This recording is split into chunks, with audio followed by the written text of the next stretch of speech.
नमस्कार दोस्तों, मैं हूं मनीष कुमार। मैं आप लोगों को एक छोटी सी कहानी सुनाने जा रहा हूं जो आपको आपके समय का मूल्य समझ में आएगा, इसलिए इस वीडियो को अंत तक जरूर देखना। एक गांव में एक बूढ़ा आदमी और उसका बेटा रहता था और वो बूढ़ा आदमी अपने बेटे को लेकर बहुत परेशान रहता था क्योंकि उसका बेटा बहुत ही नालायक और कामचोर था। वो कोई काम नहीं करता था, बस सिर्फ दिन भर इधर उधर घूमा करता था। एक दिन उस बूढ़े आदमी ने अपने बेटे को सबक सिखाने को सोचा। उसने अपने बेटे को अपने पास बुलाया और कहा, बेटा, घर के अंदर अलमारी में एक घड़ी रखी हुई है, तुम जाओ उसे बाहर निकाल कर लेकर आओ।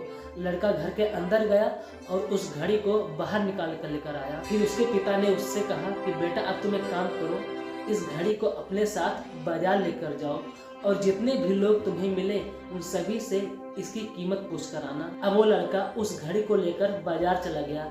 सभी लोगों से उस घड़ी की कीमत पूछने लगा। किसी ने उस घड़ी की कीमत 500 बताई, किसी ने 1000 बताई, किसी ने 1500 बताई। सभी लोगों ने अपने अपने हिसाब से उस घड़ी की कीमत लगाई। अब वो लड़का अपने पिता के पास वापस आ गया और उसने उनसे कहा कि पिताजी, इस घड़ी की कीमत तो सभी ने लगाई, लेकिन अपने अपने हिसाब से। किसी ने इसकी कीमत 500 बताई, किसी ने इसकी कीमत 1000 बताई और किसी ने इसकी कीमत 1500 बताई।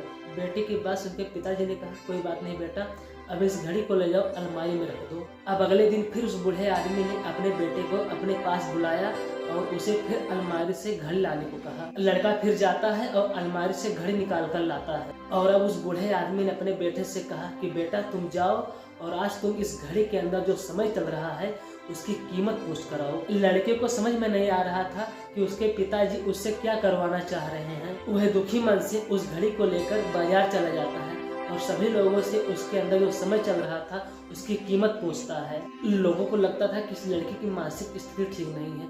कल ये घड़ी की कीमत पूछने आया था और आज घड़ी के अंदर जो समय चल रहा है उसकी कीमत पूछने आया है। कुछ लोगों ने उसे भगा दिया, कुछ लोग उस पर हंस रहे थे। ये सब देखकर लड़का परेशान हो जाता है और सोचता है कि मेरे साथ क्या हो रहा है। तभी वह आखिरी बार एक बूढ़े आदमी के दुकान पर जाता है और वो बूढ़ा आदमी बहुत व्यस्त था। वह लड़के का सवाल सुनते ही समझ गया कि वो लड़का उनसे क्या पूछना चाह रहा था। उस बूढ़े आदमी ने अपना कुछ समय निकालकर उस लड़के से कहा कि बेटा, जो ये समय है जिसकी तुम कीमत पूछ रहे हो, इसकी कीमत कोई नहीं लगा सकता। तुम करोड़ों रुपए देकर भी अपने जिंदगी का एक सेकंड भी वापस नहीं ला सकते। इसलिए टाइम का सही उपयोग करो। टाइम की एक अच्छी बात होती है, एक बुरी बात होती है।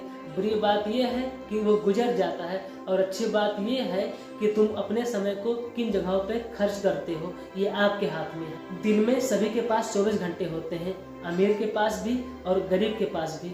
बस फर्क इतना है कि आप उन 24 घंटों में कितना अच्छा कर सकते हैं। तो तुम अपना एक एक पल का हिसाब रखो कि तुम अपने समय को कहाँ उड़ा रहे हो। उस बूढ़े आदमी की बातें सुनकर उस लड़के की आंखें खुल गई, मानो उसकी जिंदगी में कितना बड़ा बदलाव सा आ गया हो। और वह अपने पिताजी के पास उस घड़ी को वापस लेकर गया और उन्हें सारी बातें बताई और उस दिन के बाद उस लड़के की जिंदगी बदल गई। दोस्तों, इसीलिए कहते हैं कि टाइम सबके लिए फ्री है, प्राइसलेस है, लेकिन वह कीमती है। आप उसे खरीद नहीं सकते, लेकिन आप उसे इस्तेमाल जरूर कर सकते हैं। आप समय को रख नहीं सकते, लेकिन स्पेंड कर सकते हैं। और एक बार तो अपने समय को गंवा देते हो तो फिर उसे वापस नहीं पा सकते।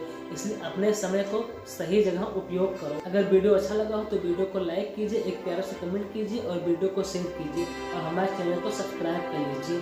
फिर मिलते हैं किसी नेक्स्ट वीडियो में, तब तक के लिए धन्यवाद।